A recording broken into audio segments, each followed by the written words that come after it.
As he walked past the street vendor, the millionaire froze when he saw her scar. It was the same scar his daughter had before she disappeared 18 years ago. James Callahan stared out the window of his corner office on the 42nd floor, his gaze fixed on Chicago's skyline, but his mind elsewhere. Even after 18 years, he couldn't shake the hollow feeling in his chest, the void where his heart used to be. His fingers absently traced the gold-framed photo on his desk, a laughing 3-year-old girl with bright eyes and a small, curved scar on her left cheek. Lily, his Lily. Mr. Callahan. His assistant's voice crackled through the intercom. Your wife called. She wanted to remind you about tonight's charity gala. James pressed the button. Thank you, Sandra. The Chicago Business Journal had called him the most influential man in the Midwest, the mastermind behind Callahan Enterprises. A self-made billionaire with properties stretching from Lake Michigan to the Pacific. What they didn't write about was how empty success felt when you couldn't share it with the one person who mattered most. His phone buzzed. Nancy, again. James. His wife's voice was brittle, a thin veneer of composure barely masking her irritation. Did you pick up your tux from the cleaners? I've reminded you 3 times. It's in the car, he replied, exhaustion seeping into his tone. Don't be late. The foundation is counting on your speech. James ended the call without responding. He and Nancy hadn't been a real couple in years. Their marriage was a carefully orchestrated performance. Smiles for the cameras. Separate bedrooms behind closed doors. Her nervous breakdowns after Lily's disappearance had transformed her, or perhaps just revealed who she'd always been beneath the surface. The Lakeside Children's Foundation. Annual gala was in full swing when James arrived. Crystal chandeliers cast a warm glow over the city's elite as they sipped champagne and wrote checks for photo opportunities. Normally, he navigated these events on autopilot. Shake hands, exchange pleasantries, sign a donation that would make headlines tomorrow. But tonight, each smile felt like a betrayal to the memory that haunted him. There you are. Nancy appeared at his side, resplendent in a midnight blue gown, diamond earrings catching the light as she leaned in to kiss his cheek. To anyone watching, they were the perfect power couple. Senator Mitchell was asking for you. James nodded mechanically, accepting a glass of scotch from a passing waiter. And please, try to look less miserable, Nancy whispered through clenched teeth. It's for children, after all. The irony wasn't lost on him. The night dragged on. James delivered his practiced speech about the importance of protecting children, each word burning his throat like acid. When he stepped off the stage to polite applause, he couldn't bear another minute of pretending. I need some air, he told Nancy, not waiting for her response. Outside, the spring evening was unexpectedly cool. James loosened his bow tie and walked away from the hotel, away from the charade. He didn't have a destination in mind, just an overwhelming need to escape. 3 blocks later, he found himself at Millennium Park. Families strolled along the pathways. Tourists snapped photos, and street vendors hawked everything from hot dogs to handmade crafts. James slowed his pace, anonymity washing over him like a balm. Here, he wasn't James Callahan the billionaire. He was just another face in the crowd. That's when he saw her. A young woman sat cross-legged on a colorful blanket spread on the ground, an array of handmade jewelry displayed before her. She appeared to be in her early 20s, with dark hair pulled back in a messy bun, dressed simply in jeans and a faded blue sweater. Her hands moved deftly as she strung beads onto a wire, pausing occasionally to help customers who stopped to admire her work. Something about her posture, the way she tilted her head, caught James's attention. He approached slowly, pretending to browse the nearby stalls while keeping her in his peripheral vision. When she looked up to thank a customer, James felt the ground shift beneath his feet. On the left side of her face was a scar, a thin, curved line that traced from her temple to just below her cheekbone, the exact shape and location of Lily's scar. James gripped a nearby railing to steady himself, his heart hammering against his ribs. Coincidence, he told himself. It had to be. Chicago was home to millions. Scars weren't unique. But as the young woman turned to reach for something, sunlight caught on something around her neck, a gold necklace with a pendant, the letter L. The room began to spin. James's vision narrowed to that single point of gold against her skin. It couldn't be. After 18 years of false leads and crushed hopes, it couldn't be this simple. This random. This destined. He forced himself to breathe, to think rationally. The chances of this young woman being his Lily were infinitesimal, and yet, the girl tucked a strand of hair behind her ear, a gesture so familiar it made his chest ache. She had Lily's eyes, Lily's smile, but older, hardened somehow. Her gaze met his briefly, then flicked away, disinterested. She didn't recognize him. Why would she? She'd been only 3 when she disappeared, if it was her at all. James pulled out his wallet with trembling hands and approached her display. He needed to hear her voice, to see that necklace up close. "These are beautiful," he managed, gesturing to a pair of earrings. "Thanks," she replied, her voice soft but with an edge of wariness. "I make everything myself. How much for these?" He pointed randomly. 35 for the silver ones. 50 for gold-plated. As she leaned forward to pick up the earrings, the necklace swung from her neck. James caught a glimpse of the pendant, worn around the edges, the gold slightly tarnished with age. It was unmistakable. The same custom-made pendant he'd given Lily for her 3rd birthday, with its distinctive scrollwork around the letter. "Are you okay, mister?" The girl was looking at him strangely. "You look like you've seen a ghost." "A ghost? Yes, that's exactly what she was." "I'll take both pairs," he said hoarsely, handing her a $100 bill. "Keep the change." "That's too much." "Please, your work deserves it," she hesitated, then carefully wrapped the earrings in tissue paper. "Thanks. That's really generous. That's a beautiful necklace," James said, trying to sound casual. "Is it special?" Her hand instinctively went to the pendant, fingers closing protectively around it. "Yeah, it's the only thing I have from before. My grandma says I was wearing it when she found me." "When she found me," James's world stopped. "I've had it forever," she continued, oblivious to his turmoil. "Lily. That's my name, so you know it fits." Lily. Her name was Lily. James mumbled something. He wasn't sure what. Took the earrings and walked away on unsteady legs. Around the corner, out of sight, he collapsed onto a bench, his body shaking uncontrollably. It was her. It had to be her. After 18 years of searching, after countless dead ends and false hopes, he'd found his daughter selling handmade jewelry in a park. But if it was really Lily, why hadn't she been with the people who took her? Who was this grandma who supposedly found her? And most importantly, what should he do now? James pulled out his phone and dialed a number he hadn't used in years. "Marcus, it's James Callahan. I need your help, discreetly." He took a shuddering breath. "I think I've found my daughter." Marcus Turner had been a detective for 23 years before opening his private investigation firm. And James Callahan's call was hardly the strangest he'd received, but it might have been the most urgent. "You need to understand," James said, pacing the length of Marcus's modest office the following morning. "This has to be handled with absolute discretion. If it turns out I'm wrong." His voice trailed off. Marcus leaned back in his chair, studying the man before him. Gone was the polished executive from magazine covers. This James Callahan was disheveled, dark circles under his bloodshot eyes suggesting a sleepless night. "And if you're right?" Marcus asked. James stopped pacing. "Then everything changes." Marcus nodded, pulling a notepad toward him. "Start from the beginning. Tell me exactly what you saw." For the next 30 minutes, James recounted every detail of his encounter with the young jewelry maker. The scar, the necklace, her name, the comment about being found when he finished. Even the seasoned investigator had to admit the coincidences were striking. "I need you to find out everything about her," James said. "Where she lives, who this grandma is, her background, everything. But without her knowing she's being investigated, without anyone knowing." "What about your wife?" Marcus asked, tapping his pen against the desk. "Does Nancy know about this?" James's expression hardened. "Especially not Nancy. She's fragile when it comes to Lily. False hope nearly destroyed her once.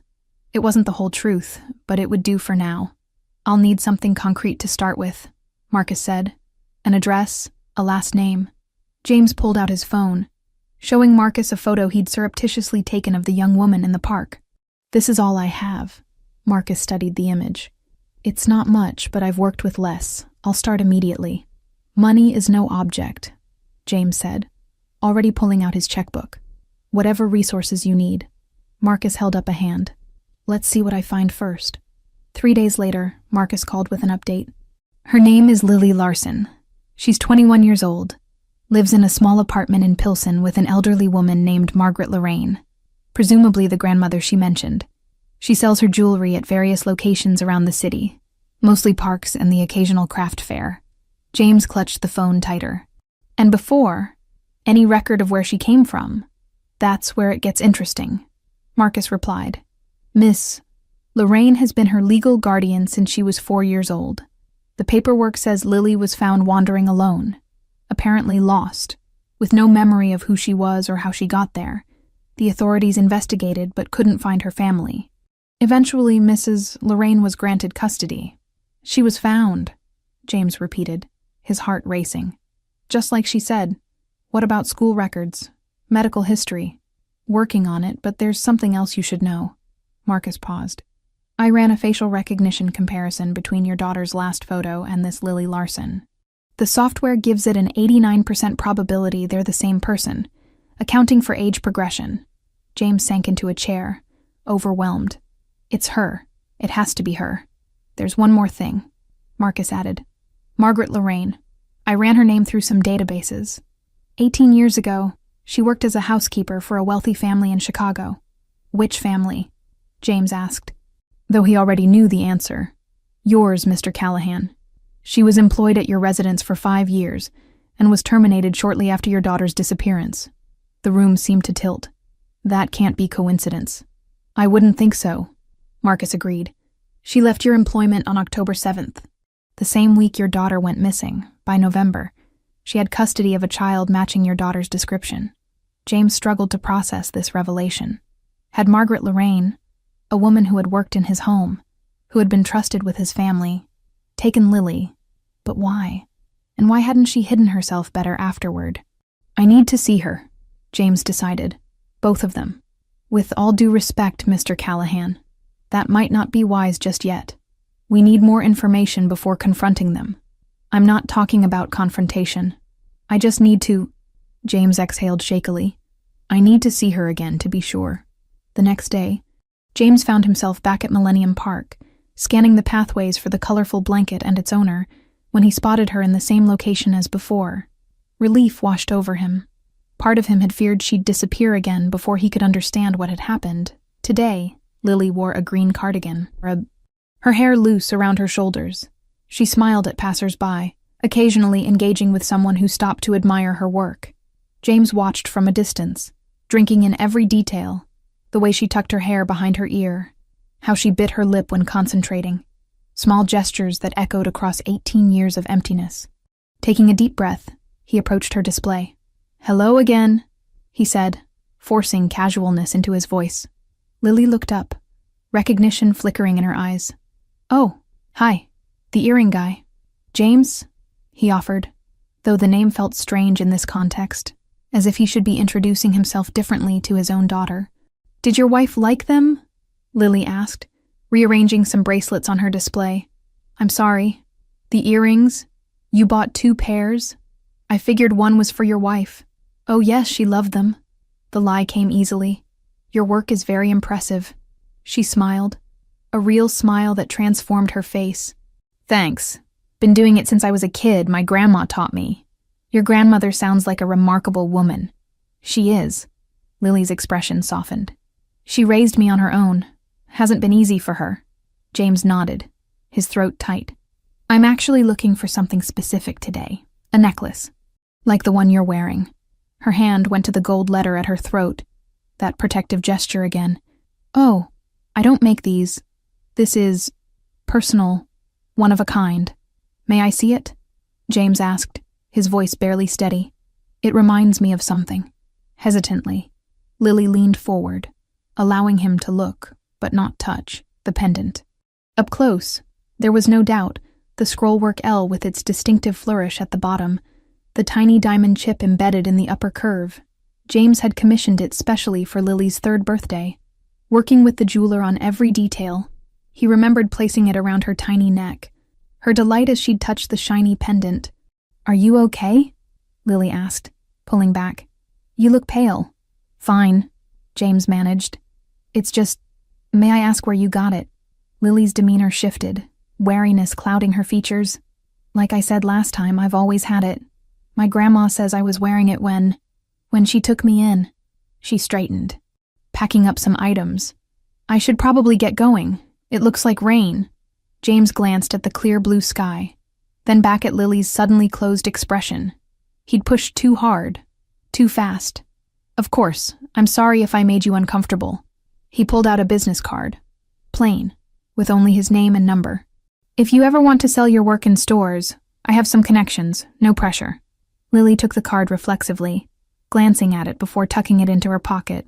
Thanks, I should really go. As she packed up her display, James backed away, fighting the urge to reveal everything, to tell her who she was, who he was. But Marcus was right. He needed more information first, about Margaret Lorraine, about what had really happened 18 years ago, and most importantly, about why his former housekeeper had his missing daughter. Marcus Turner stood across the street from a modest 2-story building in Pilsen, his collar turned up against the spring drizzle.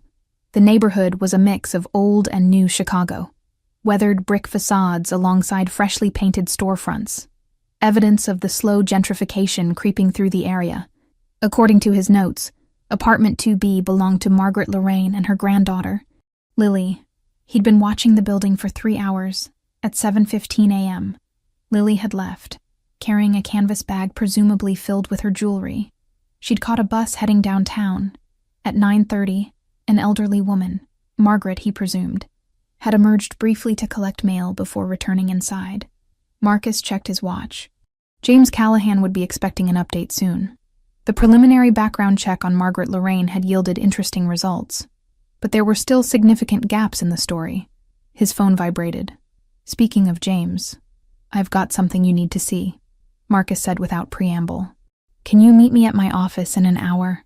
James arrived at the investigator's office looking more composed than their last meeting, though the shadows under his eyes suggested sleep was still elusive. What did you find? He asked, declining Marcus's offer of coffee. Marcus slid a folder across his desk. Employment records from your household 18 years ago. Margaret Lorraine was hired as a housekeeper when your daughter was an infant. She worked there until the week of the disappearance, when she was abruptly terminated. James frowned, flipping through the documents. I don't remember firing her. According to these records, your wife handled it. The reason cited was inappropriate conduct with family members. That's absurd, James muttered. She was always professional, good with, his voice caught, good with Lily. There's more, Marcus continued. 1 month after leaving your employ, she submitted paperwork to become Lily's guardian. The filing claims she found the child wandering disoriented in an alley near Fullerton Avenue. Police reports confirm a child matching Lily's description was brought to the station by Mrs. Lorraine. James stared at the documents, trying to make sense of the timeline. Are you saying she took my daughter? I'm saying there's a suspicious correlation of events, Marcus replied carefully. But it doesn't add up as a straightforward kidnapping. Why would she go to the police? Why use Lily's real name? Why stay in Chicago where she could be recognized? James ran a hand through his hair. People do strange things when they're not thinking clearly. True, but there's another possibility we haven't considered. Marcus leaned forward. What if someone else took Lily, and Margaret Lorraine really did find her abandoned? Then why not contact us? Our faces were all over the news. The reward was substantial. That's what we need to find out. Marcus pulled out another document. I've located Margaret Lorraine's current address. She lives with Lily in Pilsen. James stood abruptly. I need to talk to her. Mr. Callahan, Marcus warned. Confronting her without understanding the full picture could be dangerous. If she did take Lily, she might flee. If she didn't, you could be reopening old wounds for no reason. I've lived with this wound for 18 years, James said, his voice hard. I'm not suggesting we storm the place with the police. I just want to talk to her, to understand what happened. Marcus sighed. At least let me arrange it properly. We'll approach her while Lily's out selling her jewelry. That way we can speak freely. The next day, James sat in Marcus's car outside Margaret Lorraine's apartment building, his heart hammering against his ribs. They'd confirmed that Lily had left for her usual spot at Millennium Park. Now they just had to confront the woman who might have answers about his daughter's disappearance.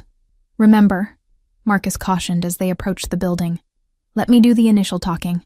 We want information, not a confrontation." James nodded, not trusting himself to speak. Margaret Lorraine opened her door after the second knock, security chain still in place. She was smaller than James remembered, her once dark hair now completely white, face lined with age, but her eyes were the same. Sharp, observant, missing nothing. Those eyes widened with recognition, then fear, as they landed on James. "Mr. Callahan," she whispered, the color draining from her face. "I knew this day would come." "Mrs. Lorraine," Marcus began, showing his credentials. "Let them in, Margaret," came a voice from inside the apartment. "It's time." Margaret hesitated, then slowly closed the door to remove the chain. When it reopened, a tall, slender woman with gray-streaked auburn hair stood beside her. Her expensive clothes and perfect manicure contrasted sharply with the modest apartment. "Nancy!" James stared at his wife in disbelief. "What are you doing here?" Nancy Callahan's face was a mask of cold composure. "I could ask you the same thing, James, but I suspect we both know the answer." Margaret looked between them, visibly trembling. "Please, come in before someone sees you." The apartment was small but meticulously kept, filled with mismatched but comfortable furniture. Photos of Lily at various ages lined the walls, a visual timeline of the years James had lost, his chest constricted at the sight of his daughter growing up in these unfamiliar surroundings. "Sit down, James," Nancy said, her voice unnaturally calm. "Margaret and I were just discussing old times." "How did you know I'd be here?" James demanded. "You've been distracted for days, acting strange. I had you followed." Nancy's smile didn't reach her eyes. "Did you really think I wouldn't notice when you started visiting the same park every day, when you hired Marcus Turner, the same investigator from 18 years ago?" Marcus tensed beside James. "Mrs. Callahan, perhaps you could explain why you're here ahead of us." When I realized what James had discovered, I thought it best to speak with Margaret first. Nancy's gaze slid to the older woman. "To make sure we're all on the same page about what happened back then." Margaret Lorraine sat heavily in an armchair, her hands twisting in her lap. "I can't do this anymore, Mrs. Callahan. The lies, the secrets, it's eaten me alive for 18 years. "Margaret," Nancy's voice hardened, "remember our agreement." "What agreement?" James stepped closer to his former housekeeper. "Mrs. Lorraine, please, if you know something about what happened to my daughter." Margaret looked up, tears streaming down her weathered cheeks. "I recognized her the moment I found her. How could I not? I'd helped care for her since she was born." Her voice broke. She was wandering alone, confused, still wearing her little backpack and that gold necklace you gave her. "You knew it was Lily," James's voice cracked. "Why didn't you bring her home?" Before Margaret could answer, Nancy cut in. "Because I told her not to." The silence that followed was deafening. "What did you just say?" James whispered, turning slowly to face his wife. Nancy's composure slipped for just a moment, revealing something dark and broken beneath. "You heard me, James. I told her to keep Lily away from us, away from you." Marcus moved subtly, positioning himself between Nancy and the door. "Mrs. Callahan, are you confessing to involvement in your daughter's disappearance?" "Involvement," Nancy laughed, a hollow sound. "I arranged it, all of it." James felt the floor tilt beneath him. "Why?" The single word contained 18 years of anguish. "Because you were going to leave me," Nancy hissed, her carefully maintained facade crumbling. "I found the divorce papers in your desk. You were going to take Lily and go." "What divorce papers?" James shook his head in confusion. "There were never any divorce papers." "I saw them." Nancy's voice rose hysterically. "Your lawyer's letterhead, your signature." "Mrs. Callahan," Marcus interjected, "what exactly did you do with your daughter?" Nancy's eyes darted between them, calculating. "It doesn't matter now. She's fine. Isn't she? She's alive. She's had a good life with Margaret." "It matters to me," James said, his voice dangerously quiet. "What did you do to our little girl?" Margaret Lorraine looked up, her expression hardened by resolve. She paid someone to take Lily away, a woman who claimed to know of a convent in Wisconsin that would raise her. But that woman abandoned Lily instead, left her alone on the street like garbage. "You knew this." James turned to Margaret. Incredulous. Not until after I found her, Margaret replied, her voice steadier now. When I realized who she was, I contacted Mrs. Callahan. She threatened me, said I'd be accused of kidnapping if I went to the authorities, that no one would believe the housekeeper over her. She fired me to eliminate any connection. So you kept my daughter from me for 18 years, James said, the weight of this betrayal crushing him. Both of you. I kept her safe, Margaret countered, a flash of defiance in her old eyes. I loved her when her own mother threw her away. Nancy stood abruptly. This conversation is over, James. We're leaving now. Sit down, Nancy, Marcus said quietly. We're not going anywhere until we sort this out. Nancy's eyes narrowed as she assessed her options. Then, with surprising speed, she grabbed her purse and bolted for the door. Marcus caught her arm. Mrs. Callahan, I strongly suggest you cooperate. What you've admitted to is a serious crime. You have no proof, she spat. It's my word against a disgruntled ex-employee. From his jacket pocket, Marcus produced a small digital recorder. Actually, we have a bit more than that. The days following the confrontation at Margaret Lorraine's apartment unfolded in a blur. Nancy had been escorted home by Marcus, who advised James to stay elsewhere until they determined how to proceed. The recording of Nancy's confession was damning, but without Lily's knowledge or involvement, James hesitated to take immediate legal action. She's built a life, he told Marcus over the phone from his hotel suite. I can't just crash into it with police and prosecutors without giving her a chance to understand what happened, Mr. Callahan, Marcus replied carefully. Your wife orchestrated the disappearance of your daughter. That's a serious crime. I know. James stared out the window at the Chicago skyline. But Lily's well-being comes first. I need to approach her carefully. And Nancy. James's jaw tightened. She's not going anywhere. I've had security discreetly watching the house. For now, I want to focus on Lily. After hanging up, James pulled out the business card he'd been carrying. Identical to the one he'd given Lily. Simple white stock with only his name and number. No title. No company name. It was his personal line, the one only a handful of people had access to. She hadn't called.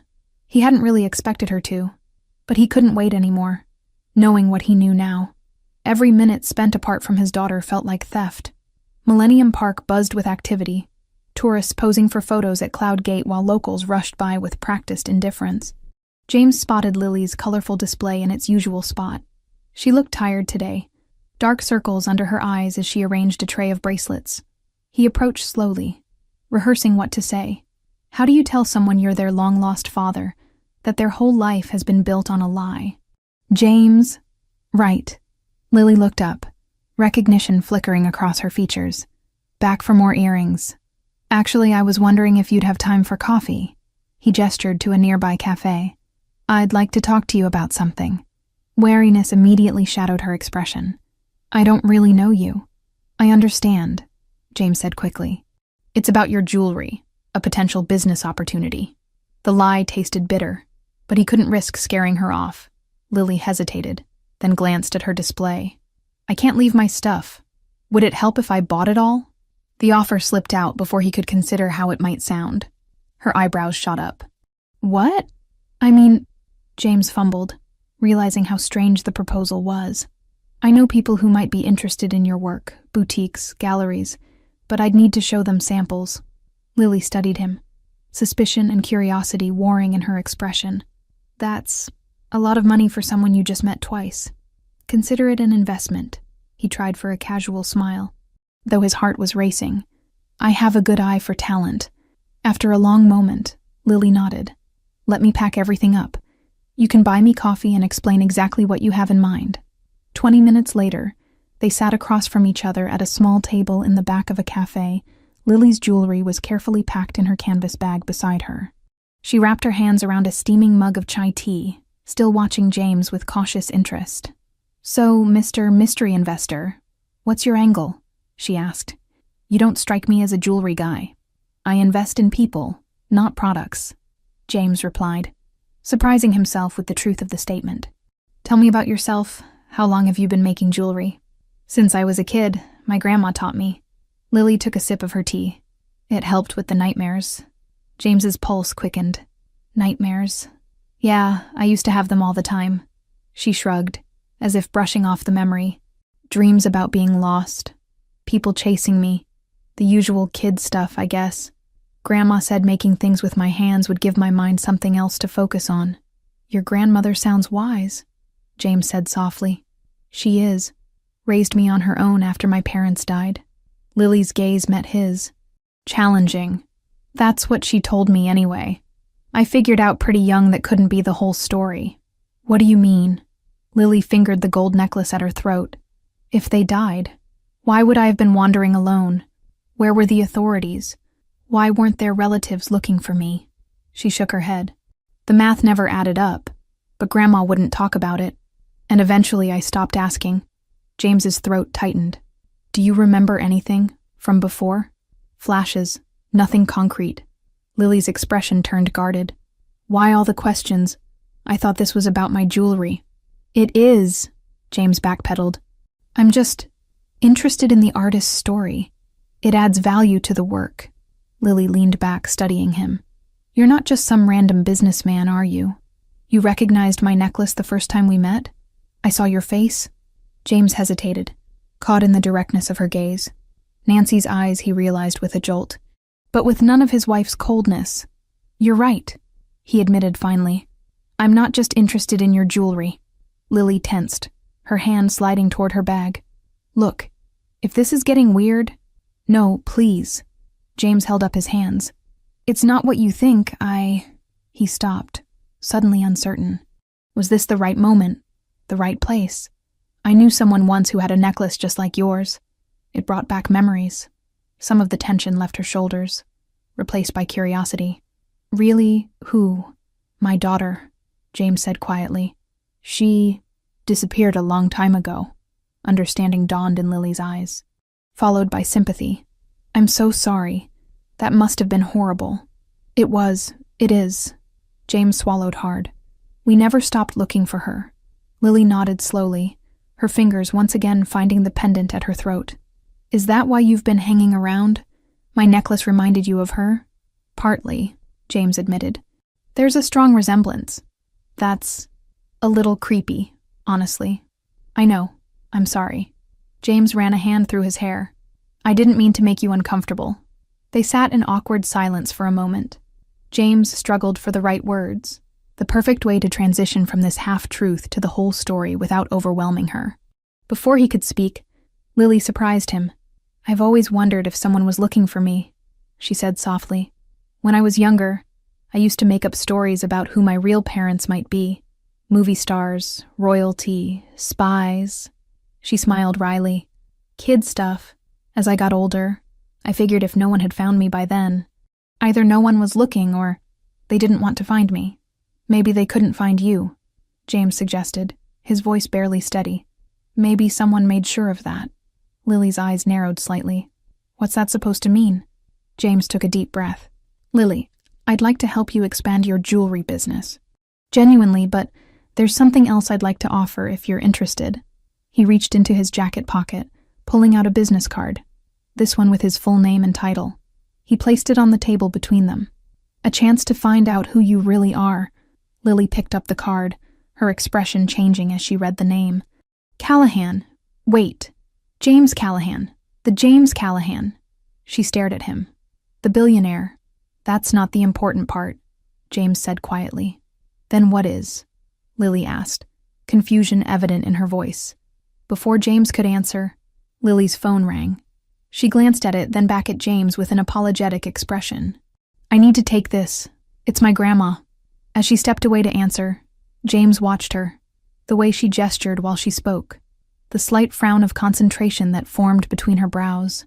So many familiar mannerisms, genetic echoes he'd missed witnessing develop when Lily returned to the table. Her face had paled. I need to go. Right now. Grandma's had a fall. Is she all right? Let me help. James stood quickly. No. Lily was already gathering her things. Thanks for the coffee and whatever this was. But I need to go. Lily, wait. James pulled a pen from his pocket, scribbling on a napkin. This is my address, if you want to talk more, about jewelry or anything else. Please come by. Anytime. She hesitated, then took the napkin and stuffed it into her pocket. I really have to go. As he watched her rush away, James fought the urge to follow. Patience, he reminded himself. She needed space to process. And her grandmother needed her now. What he didn't know was that on the other end of that phone call wasn't Margaret Lorraine at all, but Nancy Callahan. Setting into motion a desperate plan to keep her darkest secret buried, Nancy Callahan paced the length of her sitting room, phone clutched in her hand. The call had worked. Lily had left James abruptly, but it was only a temporary solution to a problem 18 years in the making. She glanced at her reflection in the ornate mirror above the fireplace. Still beautiful at 53, her carefully maintained appearance betrayed no hint of the turmoil within. She'd built her entire adult life around the lie, and now it was unraveling with terrifying speed. The sound of the front door opening sent a jolt of adrenaline through her body. She smoothed her expression into one of concerned inquiry as James entered. "There you are," she said, as if the confrontation at Margaret's apartment had never happened. I was beginning to worry. James stood in the doorway, watching her with eyes that seemed to see through the facade she'd maintained for nearly 2 decades. "Were you?" he asked quietly. "Worried about me? Or worried about what I might be discovering?" Nancy's smile faltered. "I don't know what you mean." "I think you do." James moved further into the room, keeping a careful distance between them. "I just had coffee with our daughter." The words hung in the air between them, heavy with accusation. "James?" Nancy began, her voice trembling slightly. "I know you want to believe this girl is Lily, but—" "Stop." James's voice cut through her practiced denial. "I have Margaret Lorraine's statement. I have the recording of your confession. And I have this." He pulled out his phone, showing her a photo of Lily at the cafe, the gold necklace clearly visible around her neck. "It's over, Nancy." Nancy stared at the image, her composure cracking. She moved to the bar cart in the corner, pouring herself a generous measure of scotch with shaking hands. "What exactly do you think happened?" she asked, after taking a long sip, her back still to him. "I know what happened," James replied. "What I don't understand is why." Nancy turned to face him, something dangerous flickering in her eyes. "You really don't know. After all these years, you still don't see it." "See what?" "That you were going to leave me." Nancy's voice rose sharply. "I found the papers in your desk drawer, divorce papers, already signed." James shook his head in confusion. "There were never any divorce papers, Nancy. I wasn't planning to leave you." "Don't lie to me." She slammed her glass down. "Callahan v. Callahan, your lawyer's letterhead, your signature, instructions for custody arrangements that would give you Lily 5 days a week and me only weekends." "That's impossible," James insisted. "I never—" He stopped abruptly, understanding dawning. "The custody modification for Caroline." "What?" "My sister's divorce. Caroline asked me to review her custody agreement before she signed it. The papers were for Caroline Callahan versus Mark Callahan, my brother-in-law." Nancy stared at him, the color draining from her face. "No, that can't be right. It had our names." "It didn't, Nancy. You saw what you feared would happen, not what was actually there." James ran a hand through his hair, disbelief etched on his features. "You took our daughter away because of a misunderstanding." Nancy sank into a chair, the reality of her mistake finally breaking through her delusion. "I was so sure," she whispered. "You were distant, working late, always with Lily, never with me. Because you pushed us away." James fought to control his rising anger. "After Lily was born, you withdrew, refused help for your depression, treated her like she was a rival instead of our child." "I wasn't well," Nancy admitted, tears tracking through her perfect makeup. "I couldn't think clearly when I saw those papers. Something just snapped." "So you what? Hired someone to take our 3-year-old daughter away?" Nancy nodded slowly. "A woman I met at my therapy group. She said she knew of a place, a convent school in Wisconsin that would raise her. Give her a good life away from us, from our dysfunction." Her voice hardened slightly. "Away from you. And you never checked to make sure she arrived safely. Never wondered what happened to your own child." "I did." Nancy's head snapped up. "I called the number she gave me a week later. She told me Lily was settled. Happy. Adjusting well." She pressed her hands to her temples. "I believed her. I wanted to believe her. While our daughter was wandering the streets alone, James said, his voice barely a whisper. She could have died, Nancy. A 3-year-old child alone in Chicago. I didn't know, Nancy insisted, fresh tears spilling. When Margaret called me, saying she'd found Lily, I panicked. I thought I'd go to prison, that you'd hate me forever, so I threatened her, paid her to keep quiet. And for 18 years you let me suffer, thinking our daughter might be dead. Nancy looked up, her tear-stained face a mixture of remorse and defiance. You never would have forgiven me. You would have taken her and left. That's not a justification, James said coldly.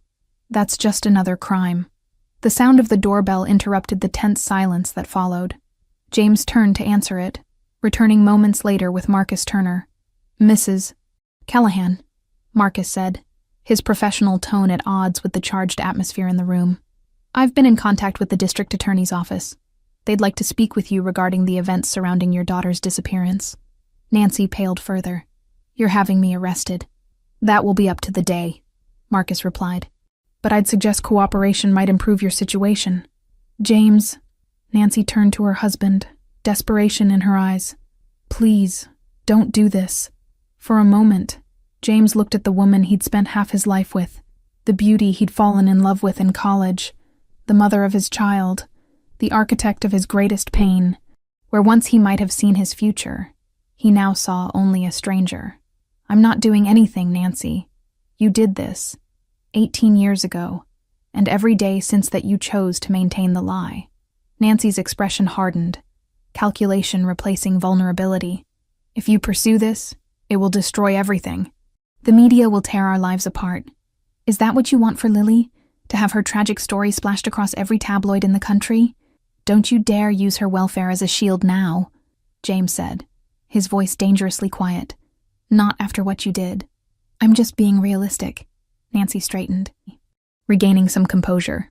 If I'm arrested, this becomes public. Your perfect corporate image, the charitable foundation, everything we've built. It all falls apart. Marcus cleared his throat. Mr. Callahan, if I might suggest, there are ways to handle this discreetly. The primary concern should be Lily's well-being and wishes. Lily doesn't even know who I am yet, James replied, conflicted. She has no idea about any of this. Then perhaps that's the first priority, Marcus suggested, before making decisions about legal proceedings. Nancy seized on this lifeline. Yes, let's talk to Lily first. Explain everything. As a family. The cold look James gave her made it clear that family no longer included her. I'll speak with Lily, alone. Meanwhile, you'll stay here, under watch. He turned to Marcus. Can you arrange for security personnel discreetly? Marcus nodded. Already taken care of. You're putting me under house arrest. Nancy's voice rose indignantly. I'm preventing you from interfering again, James corrected her. You've done enough damage. As he gathered his coat to leave, Nancy called after him. Where are you going? To find our daughter, James replied without turning back. To tell her the truth you've denied her for 18 years. What he didn't know was that while they had been confronting the past in their mansion, Nancy's desperate phone call had set other events in motion. Events that would make finding Lily far more difficult than he imagined. Margaret Lorraine's hands trembled as she sealed the envelope. Inside was every terrible truth she'd kept hidden for 18 years. The threats, the payoffs, the fear that had kept her silent. Most importantly, it contained the key piece of evidence that would tie Nancy Callahan directly to Lily's disappearance. A handwritten note from Nancy instructing Margaret to keep quiet about finding Lily, with a promise of monthly payments in exchange for her silence. Margaret had kept that note all these years, tucked between the pages of her Bible. Insurance against the day Nancy might decide she was a liability. Now it would serve a different purpose. It would help reunite a father and daughter who should never have been separated. She checked her watch. Lily had called an hour ago, saying she was on her way home from the park after receiving an urgent message from Grandma. But Margaret hadn't called her, which meant someone else had, likely Nancy, trying to interfere yet again. The sound of the downstairs door made Margaret's heart leap. She tucked the envelope into her sweater pocket and hurried to meet Lily.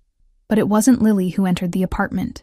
Mrs. Callahan, Margaret said, taking an instinctive step backward. How did you get in? Nancy closed the door behind her, smiling thinly. "I still have the key you gave me years ago for emergencies." "This isn't an emergency. It's trespassing," Margaret replied, trying to keep the fear from her voice. "Lily will be home any minute." "I know, I called her." Nancy moved further into the apartment, her calculated gaze taking in every detail. "Told her you'd had a fall. She's probably halfway here by now. Worried sick." She sighed dramatically. "It's unfortunate I had to lie, but there was no other way to get her away from James." "He found her, didn't he?" Margaret asked, her hand unconsciously touching the letter in her pocket. "He knows the truth. Parts of it," Nancy replied, her voice hardening. "Thanks to your loose lips." "It was time, Mrs. Callahan. Long past time." Margaret squared her shoulders, finding courage in the rightness of her decision. "That girl deserves to know her father, and he deserves to know his daughter. And what about what I deserve?" Nancy's perfectly manicured fingers tightened around her designer handbag. "Do I deserve to be dragged through the courts, to have my name splashed across the tabloids as the woman who gave away her child, to lose everything I've spent decades building?" "You made your choices," Margaret said quietly. "Now you have to face the consequences." Nancy's expression shifted, a calculating look replacing the wounded one. "It's not that simple, Margaret. You're as guilty as I am. You knew who Lily was and didn't return her to her family. Because you threatened me. Told me I'd go to prison for kidnapping if I came forward. Your word against mine." Nancy shrugged. "And who do you think people will believe? The wealthy philanthropist or the housekeeper who mysteriously ended up with a missing child?" Margaret slipped her hand into her pocket, clutching the envelope. "I have proof." Nancy stilled. "What kind of proof?" "Everything. Your threats, your instructions, the payments. I've written it all down in a letter to Mr. Callahan." "Show me," Nancy demanded, extending her hand. "No." Margaret backed away. "This is for James, to help Lily understand what happened." Nancy's face hardened. "You foolish old woman. Do you really think this ends well for you? If the truth comes out, at best you'll be seen as an accomplice. At worst, a kidnapper. Either way, you lose Lily forever." The painful truth of Nancy's words hit Margaret like a physical blow. She had kept the truth from Lily for 18 years. Had raised her as her own while knowing her true identity. Would Lily ever forgive such a betrayal? "It doesn't matter what happens to me," Margaret said finally. "Only what's right for Lily." "How touching," Nancy sneered. "The devoted grandmother willing to sacrifice herself. But what about sacrificing Lily? Have you thought about what this will do to her? Finding out her entire life has been a lie? That the woman who raised her denied her a family, a fortune, a birthright?" Margaret faltered, doubt creeping in. "She deserves the truth." "The truth," Nancy repeated, moving closer, "will destroy her world, Roy. Everything she believes about herself, about you, about her past, all gone in an instant. Is that really what you want for her?" Before Margaret could respond, they heard footsteps on the stairs outside. "Grandma," Lily's voice called, breathless with worry. "I'm home. Are you okay?" Nancy's eyes locked with Margaret's. A silent showdown. Then she smiled. A predator's smile. "Last chance, Margaret. Give me the letter, and I'll walk away. Lily never needs to know any of this." The door burst open, and Lily rushed in, her face flushed from running. "Grandma, what happened? Are you—" She stopped abruptly, taking in the scene before her. "Mrs. Callahan?" Nancy turned, her expression instantly transforming into one of concern. "Lily, thank goodness. Your grandmother had a dizzy spell. I was in the neighborhood and stopped by to check on her." Lily looked between them, confusion evident. "How do you two know each other?" "Oh, Margaret and I go way back," Nancy said smoothly. "I used to support the community center where she volunteered. When I heard she wasn't feeling well, I had to stop by." "But," Lily frowned, "you called me. How did you get my number?" "I didn't call you, dear," Nancy replied, her voice dripping with concern. "Margaret must have. Weren't you just saying how worried you were, Margaret?" Margaret stood frozen, the letter burning a hole in her pocket. One word from her would expose Nancy's lie, but looking at Lily's confused, worried face, she couldn't bring herself to shatter her world. Not yet. Not like this. Not— "Yes," she said finally, hating herself for the lie. "I was feeling faint, Mrs. Callahan happened to be passing by when the neighbor let her in to check on me." Lily rushed to her side. "You should be sitting down. Why didn't you wait for me to get home before getting up?" As Lily fussed over her, Margaret caught Nancy's triumphant smile. The older woman had won this round, but the game wasn't over. "Mrs. Callahan was just leaving," Margaret said pointedly. "Yes, of course." Nancy gathered her purse. "Now that Lily's here to take care of you. But before I go..." She reached into her bag and pulled out a business card. "I wanted to invite you both to a charity event I'm hosting next week. For young artists, Lily. I've heard you make the most exquisite jewelry." Lily blinked in surprise. "How did you know that?" "Word gets around." Nancy smiled. "Talent like yours doesn't stay hidden for long. The event would be a wonderful opportunity for you to showcase your work to potential benefactors."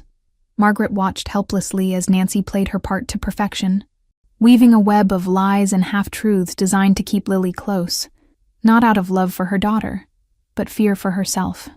"I don't know," Lily said hesitantly. "I'm not really the fancy gala type." "Oh, but you should consider it," Nancy pressed. "It could be life-changing. Here's the information." She handed Lily the card. "Consider it a standing invitation." As Nancy moved toward the door, she paused beside Margaret. "Take care of yourself," she said loudly enough for Lily to hear, then whispered, "The letter, tonight, or things get much worse." After Nancy left, Lily turned to Margaret, her expression troubled. "That was weird. How does she really know about my jewelry?" Margaret sank into her chair, the weight of 18 years of secrets becoming unbearable. "Lily, there's something I need to tell you." "What is it?" Lily knelt beside her, concern written across her features. Margaret placed a trembling hand on Lily's cheek, memorizing every detail of her face. The face she'd watched grow from a confused, frightened child into a strong, beautiful young woman. Would this be the last time Lily looked at her with trust and love instead of betrayal and anger? "I haven't been honest with you," Margaret began. "About your past. About how I found you." Lily stiffened slightly. "What do you mean?" Margaret pulled out the envelope from her pocket. "I've written it all down. Everything I know. Everything that happened." She pressed it into Lily's hand. "Whatever you feel after reading this, please know that I've loved you as my own from the moment I found you." Lily stared at the envelope, then back at Margaret, fear and confusion warring in her eyes. "Grandma, you're scaring me. What is this about?" "It's about who you really are," Margaret said softly, "and it's long overdue." Lily stared at the envelope in her hands, her name written in Margaret's shaky handwriting. The apartment suddenly felt too small, the air too thick. "I need some space," she said, tucking the envelope into her jacket pocket. "I'm going for a walk." "Lily," Margaret reached for her. "I'll be back," Lily promised, though she wasn't entirely sure of that. "I just need to read this alone."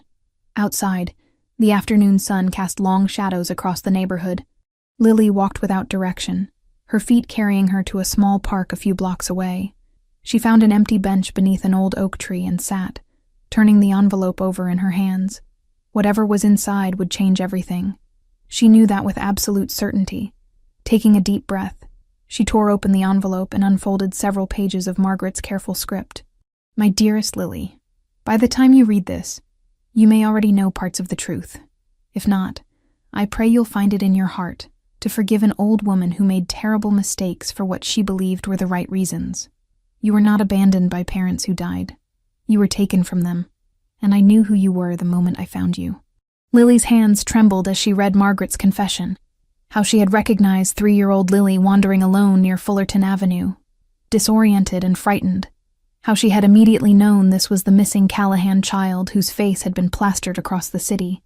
"I should have taken you directly to the police. Instead, I called Nancy Callahan. I had been fired from the Callahan household the week before. After years of service, I was angry, hurt, and foolishly thought this might be an opportunity to negotiate my position back. What I didn't expect was Mrs. Callahan's reaction. She didn't express relief or joy at finding you. Instead, she seemed afraid. She demanded, "I bring you to a meeting place, away from public view." When I arrived with you, she confessed that your disappearance had been her doing. Lily stopped reading, her breath catching in her throat. The mother had arranged her own daughter's disappearance. What kind of monster would do that to a child? She forced herself to continue.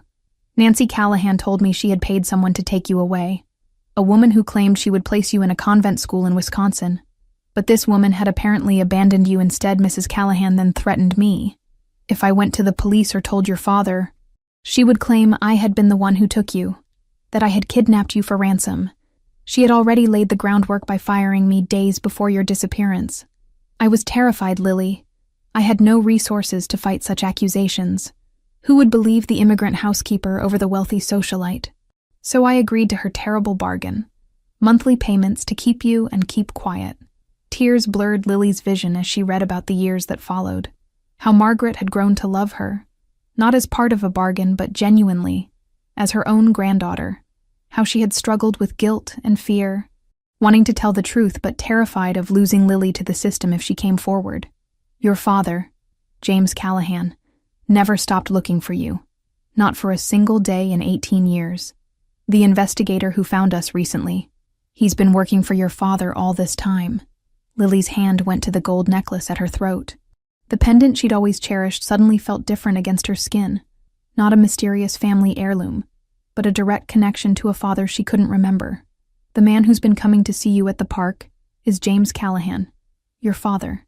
He recognized you by the scar on your cheek and the necklace he gave you for your 3rd birthday. The necklace you've never taken off. The world seemed to tilt beneath Lily. The businessman who'd been buying her jewelry, asking about her past, was her father? She thought back to their conversations, the strange intensity in his eyes when he looked at her, the way he'd stared at her necklace. It all made terrible, perfect sense. At the end of the letter, Margaret had included the handwritten note from Nancy Callahan, dated 18 years earlier, outlining the terms of their arrangement and explicitly threatening Margaret with prosecution if she ever revealed the truth. I've kept this note all these years as protection. Now I give it to you to use however you see fit. Whether you choose to reunite with your father or walk away, the choice should be yours, not mine, and certainly not Nancy Callahan's. I love you, my Lily, more than you can ever know. If you can find it in your heart to forgive me, I will be grateful for every moment you allow me to remain in your life. But I will understand if you cannot. With all my love and deepest regret. Margaret Lily sat motionless, the pages clutched in her hand. Memories she'd long dismissed as dreams suddenly gained new significance. Fragments of a lavish home, a man's gentle laugh, a woman's cold voice, the nightmares of being lost. Of strangers taking her away. They weren't nightmares. They were memories. She was Lily Callahan, daughter of James Callahan, one of the richest men in Chicago, a man who had spent 18 years searching for her. Her phone buzzed, startling her from her daze. A text from an unknown number. Lily, this is James Callahan. I got your number from Marcus. I need to speak with you urgently about your grandmother and your mother, Nancy. Please call me as soon as you can. As if the universe were conspiring to bring the truth to light all at once. Another text arrived moments later, this one from Margaret. Nancy came back after you left. She took the letter from your room. She knows you have it. Be careful, Lily. Don't go to her charity event. Call James Callahan. He will help. Lily's mind raced. Nancy had returned to the apartment, had taken things from her room. The violation made her stomach churn. This woman, her biological mother, had orchestrated her disappearance as a child and was still manipulating her life 18 years later. With trembling fingers, she dialed James Callahan's number. He answered on the first ring. Lily, his voice, so familiar somehow, despite their few brief conversations, made her throat tighten. Is it true? She asked, unable to form any other words. Are you my father? A pause, then. Yes. His voice broke on the single syllable. Yes, Lily, I'm your father. The simplicity of his answer, the raw emotion behind it, broke something loose inside her. Tears she hadn't realized she was holding back streamed down her face. Why? She demanded, anger suddenly flaring through her grief. Why didn't you find me sooner? Where were you all these years? I never stopped looking, James replied, his voice steady despite the pain audible beneath his words. Not for a single day. But Lily, we need to talk in person. Your mother, Nancy, she's desperate. She knows everything is unraveling. That makes her dangerous. Lily thought of the charity event invitation, Nancy's strange appearance at the apartment, the stolen letter. She invited me to some charity event. Don't go, James said immediately. It's a trap. She's trying to get you away, possibly out of the country. Why would she do that? She already gave me away once. To protect herself, James explained. If the truth comes out, she faces serious legal consequences. But more importantly, Lily, where are you now? Are you safe? Lily looked around the park, suddenly feeling exposed. I don't know. I'm at a park near our apartment. Margaret texted that Nancy came back after I left. Stay where you are, James instructed, urgency in his voice. I'm sending Marcus to get you. He's nearby, tracking Nancy. He'll bring you somewhere safe, and I'll meet you there. Why should I trust you? Lily demanded, even as another part of her recognized the authenticity in his concern. How do I know you're not just like her? Because I've spent 18 years looking for you, James said simply. Because the necklace you're wearing, the one with the L pendant, I had it custom made for your 3rd birthday. It has a tiny inscription on the back that says, "To my Lily. Forever loved." Lily's hand went to the pendant, turning it over. She'd never noticed the micro-engraving before. But there it was, exactly as he'd described. Marcus will be there in 5 minutes, James continued. Please, Lily, let me help you now. Let me be your father again. The rawness in his voice. The desperation of a father who had lost everything and now stood on the precipice of having it restored. It broke through the last of her defenses. Okay, she whispered. I'll wait for Marcus. What she didn't tell him was that she had already made another decision, regardless of what happened next. She would never again call Nancy Callahan mother, and she wasn't sure she could ever call James father either. 18 years of absence couldn't be erased by DNA, or a golden necklace, or even the most dedicated search. Where had he been when she needed him most? When she was hungry and scared and alone? The truth might set her free, but it couldn't heal the scars of a lifetime of abandonment. Intentional or not, Marcus Turner's black sedan pulled up to the curb 5 minutes later, exactly as James had promised. Lily hesitated only briefly before sliding into the passenger seat, Margaret's letter clutched tightly in her hand. Ms. Larson, Marcus nodded, his expression professionally neutral despite the extraordinary circumstances. I'm taking you to a secure location, mister. Callahan will meet us there. How long have you been looking for me? Lily asked as they pulled away from the curb. Marcus's eyes remained fixed on the road. 18 years, off and on, more intensively this past week. And you worked for James Callahan that whole time. He never gave up, Marcus confirmed. Even when leads dried up, even when the police closed the case, even when everyone told him to move on, he refused to believe you were gone forever. Lily turned to look out the window, watching her familiar neighborhood recede as they headed toward the glittering high-rises of downtown Chicago. The contrast between her modest life in Pilsen and the world she apparently came from couldn't have been more stark. Where are we going? She asked, suddenly aware of how little she knew about this man driving her across the city. A private apartment Mr. Callahan keeps for business associates. It's secure and very few people know about it. Marcus glanced at her. You're not being kidnapped, Miss Larson. You're free to leave any time. We're just trying to keep you safe until we sort this out. Safe from my own mother, Lily said bitterly. The woman who gave me away when I was 3. Marcus didn't respond immediately. When he did, his voice was gentler. Family can be complicated. But yes, we have reason to believe Nancy Callahan might try to... His sentence was cut short by the sharp ring of his phone. He glanced at the display before answering on speaker. Turner. She's gone. James's voice filled the car, tense and urgent. Nancy slipped past security. She's removed at least $50,000 in cash from our safe and taken her passport. Lily felt a chill run through her. The woman who had orchestrated her disappearance as a child was now on the move, and clearly desperate. We're 10 minutes from the safe house, Marcus replied calmly. I'll increase security protocols. Change destination, James ordered. Take Lily directly to the airport. The jet is fueled and waiting.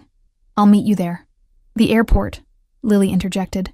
I'm not going anywhere until someone explains what's happening. There was a pause before James spoke again, his voice softer. Lily, I promise to explain everything, but right now, We need to get you somewhere Nancy can't reach you. She's desperate, and desperate people do dangerous things. I can't just leave, Lily protested. What about Margaret? If Nancy's that dangerous, shouldn't we be protecting her too? Another pause. Marcus, can we arrange security for Ms. Lorraine? Already done, sir.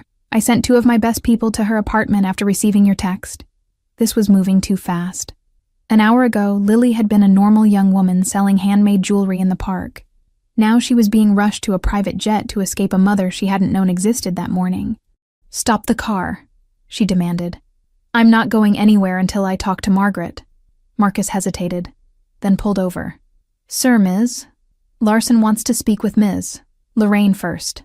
Put her on speaker, Lily insisted, pulling out her own phone.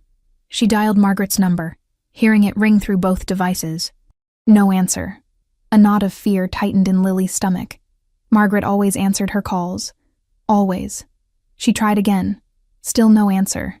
Something's wrong, Lily said, looking up at Marcus. She should be answering. I'll call my team, Marcus replied.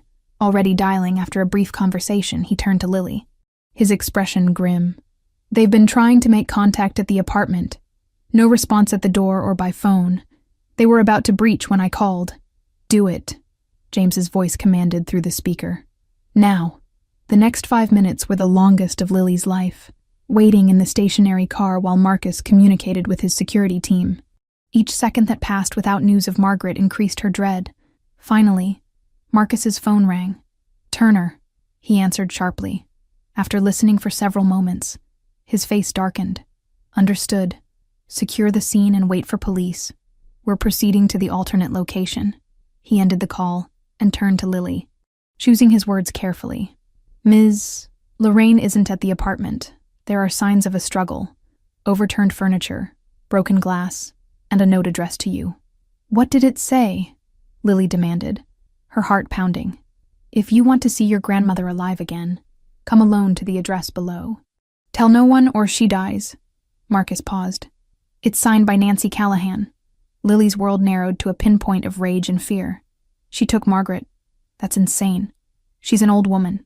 This is exactly why we need to get you to safety, Marcus insisted. Nancy is clearly unstable. No. Lily's voice rose sharply. I'm not hiding while Margaret is in danger. Take me to that address right now. Out of the question, James responded through the speaker. Lily, listen to me. This is exactly what Nancy wants. To lure you somewhere isolated where she can take you too. I don't care.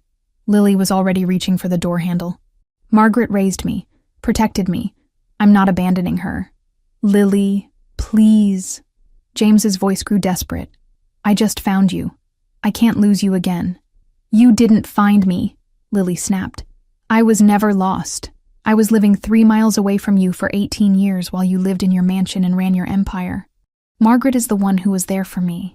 Every day, every night, every nightmare, every illness, and now she's in danger because of me. The car fell silent except for the sound of Lily's ragged breathing. What's the address? James finally asked. Sir, Marcus protested, you can't seriously be considering the address. Marcus sighed. It's a warehouse on the south side, abandoned, perfect for an ambush. I'm going, Lily stated, brooking no argument. Not alone, James countered. If you're determined to do this, we do it my way, with backup. She said to come alone or Margaret dies. Nancy's threatening an innocent woman's life, James replied, his voice hardening. We're past playing by her rules. For the first time, Lily heard something in James Callahan's voice that resonated with her, a fierce protectiveness that matched her own feelings for Margaret. Fine, she conceded, but I go in first, alone as far as Nancy knows. I've followed her instructions. Absolutely not, James and Marcus said in unison. Listen to me, Lily insisted.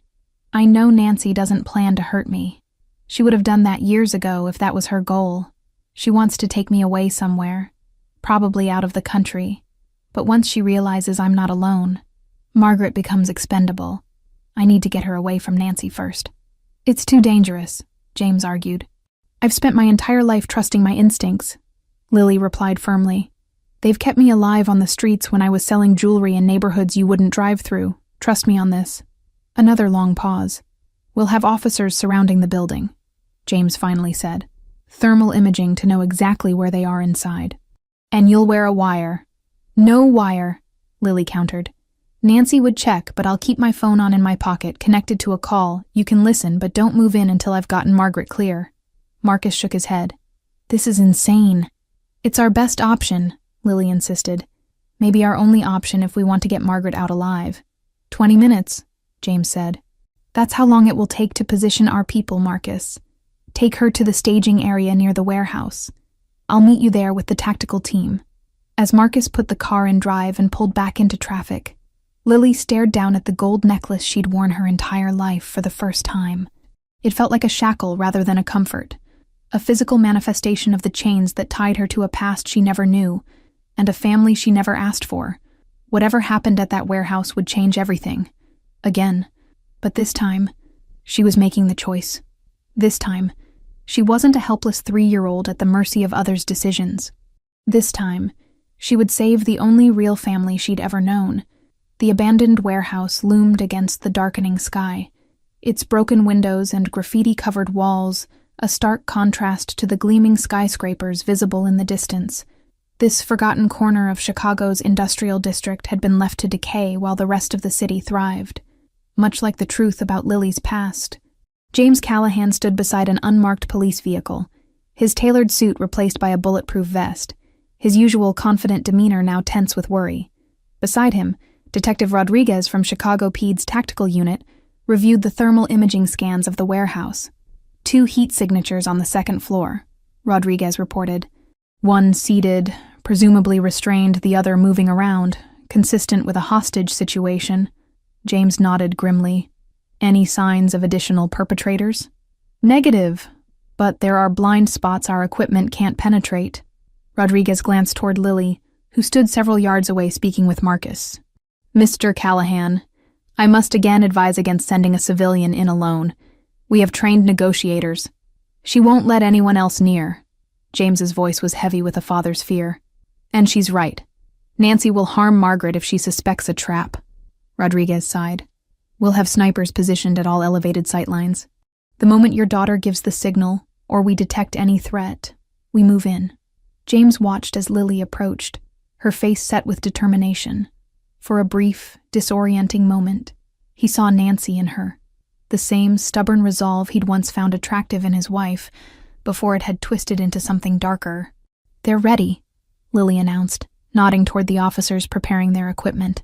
"So am I." "Lily," James began, struggling to find words adequate for the situation. "How do you counsel a daughter you barely know as she walks into danger? If anything feels wrong, anything at all, you give the signal."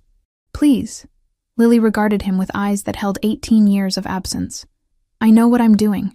"The phone connection is active," Marcus said, handing Lily back her cell. "Keep it in your pocket. We'll hear everything." Lily nodded, then hesitated. "If something happens to me," she paused, gathering strength. "Tell Margaret I never blamed her. Not for a second."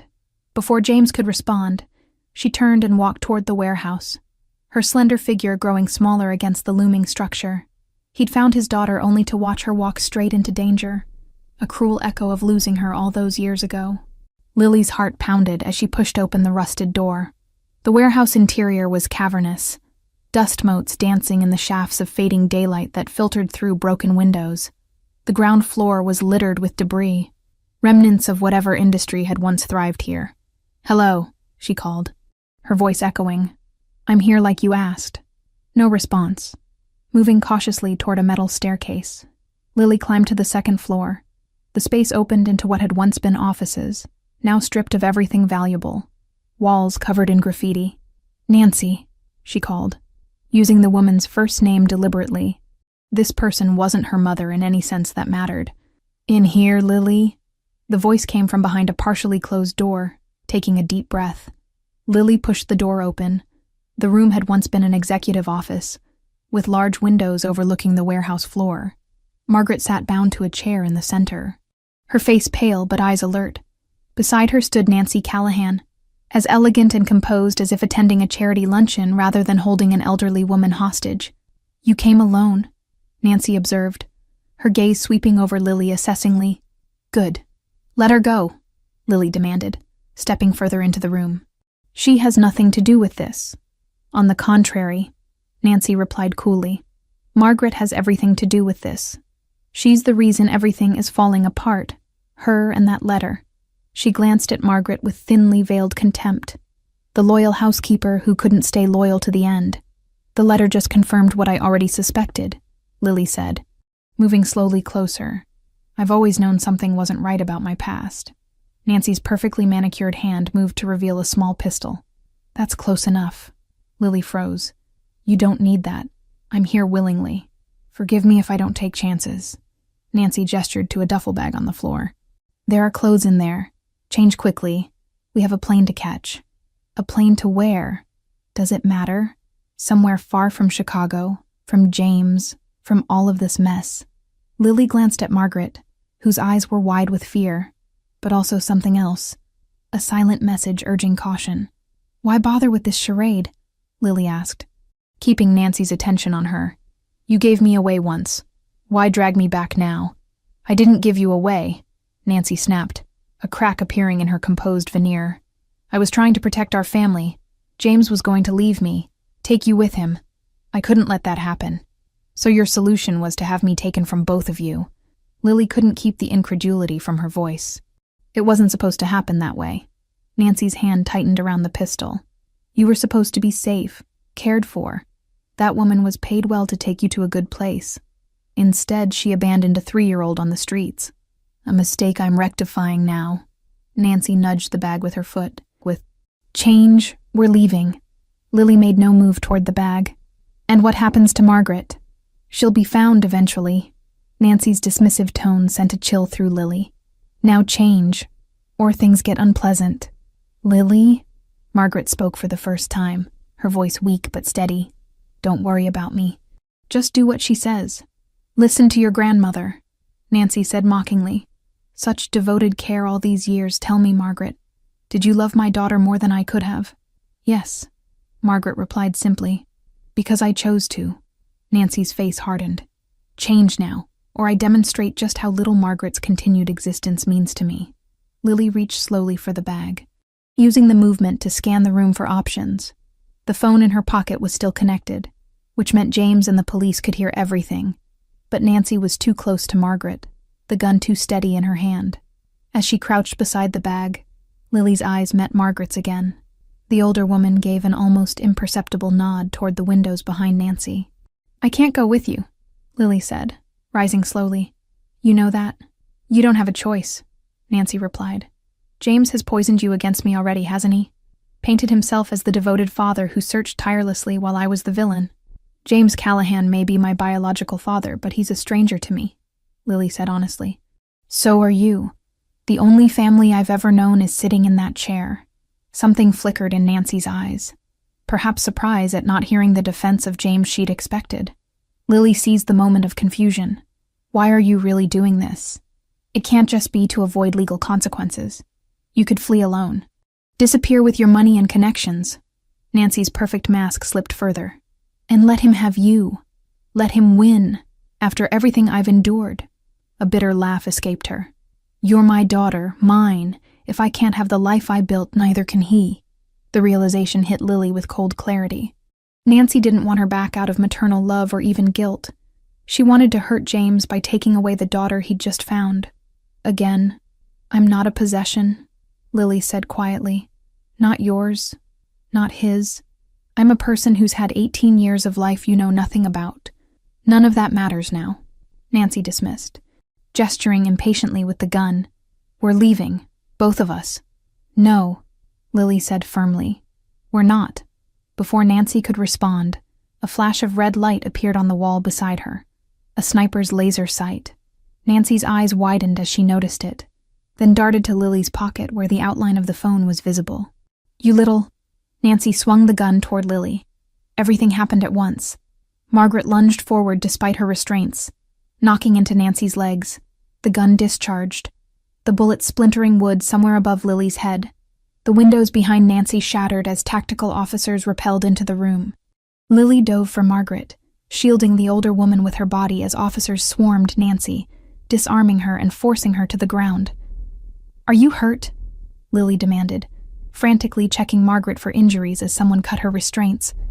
"I'm fine," Margaret assured her, her weathered hands gripping Lily's with surprising strength. "Just a bit bruised." The room filled with officers and emergency personnel.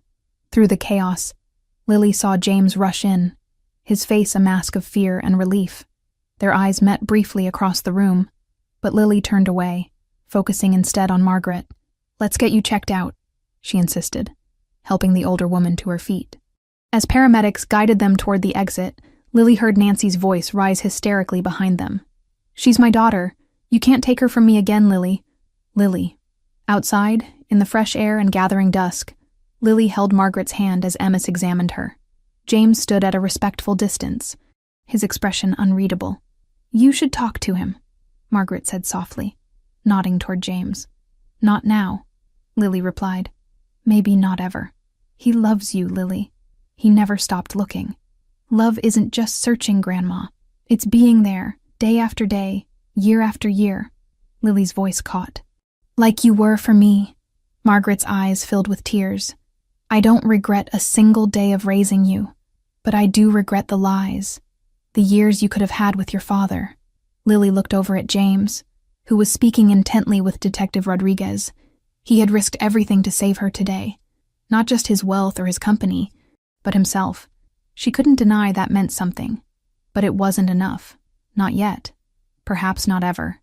"Let's go home," she said to Margaret, turning away from the man who shared her blood but not her life.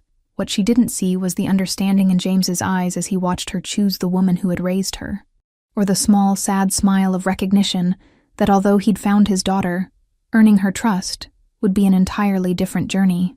6 months had passed since the warehouse confrontation. Spring had given way to summer, then autumn, and now the first hints of winter touched the Chicago air. Leaves crunched beneath Lily's boots as she walked through the renovated storefront, inspecting the freshly painted walls and polished concrete floors. "What do you think?" she asked, turning to Margaret, who followed more slowly with the aid of a cane, a new addition since her ordeal, though her spirit remained undiminished. "It's perfect," Margaret replied, her eyes bright as she took in the transformed space. "Though I still think the name is too generous to me," Lily smiled, gesturing to the sign waiting to be hung above the entrance. "Rose and Lily Foundation." "Rose was your mother's middle name," Margaret pointed out. "It feels presumptuous." "Rose is your middle name too," Lily countered gently. "And you've been more of a mother than Nancy Callahan ever was." The trial had been mercifully brief. Nancy had accepted a plea deal that would keep her in a minimum security facility for 8 years, less than half the time she'd kept Lily from her father. But justice was rarely perfect. The media frenzy had been intense but short-lived, public interest in the Callahan heiress fading as newer scandals emerged. Lily had refused all interviews, protecting her privacy with the same determination that had kept her alive on Chicago's streets. She had changed her legal name, not to Callahan as some expected, but to Rose Larson, honoring both Margaret and her own identity. "The workstations should arrive tomorrow," Lily continued, running her hand along the counter that would soon display handcrafted jewelry, "and the instructors start training next week." What had begun as a simple idea, expanding her small jewelry business, had evolved into something greater, a foundation that would teach young women from challenging backgrounds how to create and sell handmade jewelry, providing both income and purpose. The door chimed as Marcus Turner entered, looking distinctly uncomfortable in the bright, airy space. "Miss Rose Larson?" He nodded formally. "The security system installation is complete. Key cards for all authorized personnel are in this envelope." "Thank you, Marcus." Lily took the envelope, noting the subtle Callahan Enterprises logo in the corner. "And please, it's just Lily." Marcus had continued working for both James and Lily, serving as an occasional bridge between father and daughter during their cautious attempts at reconciliation. "Will you be needing anything else?" he asked. "No, that's all for today." Lily hesitated, then added, "How is he?" Marcus's professional demeanor softened slightly. "Busy. The transition at the company is taking more time than anticipated, but he asks about your progress every day. Lily nodded. Unsurprised, James Callahan had been giving her space, respecting her need to process the upheaval of discovering her true identity. His support for the foundation came with no strings attached. No demands for public acknowledgement, no pressure for family reunions, just a father trying, in the only way he knew how, to make up for 18 years of absence. After Marcus left, Lily and Margaret continued their inspection of the space that would soon welcome its first class of young women. Girls who, like Lily, had faced challenges beyond their years. "You've created something wonderful here," Margaret said, her voice thick with emotion. "Something that will change lives." Lily squeezed the older woman's hand. "We created it together." The sound of another visitor interrupted their moment. Lily turned, expecting the contractor who was scheduled to check the electrical work.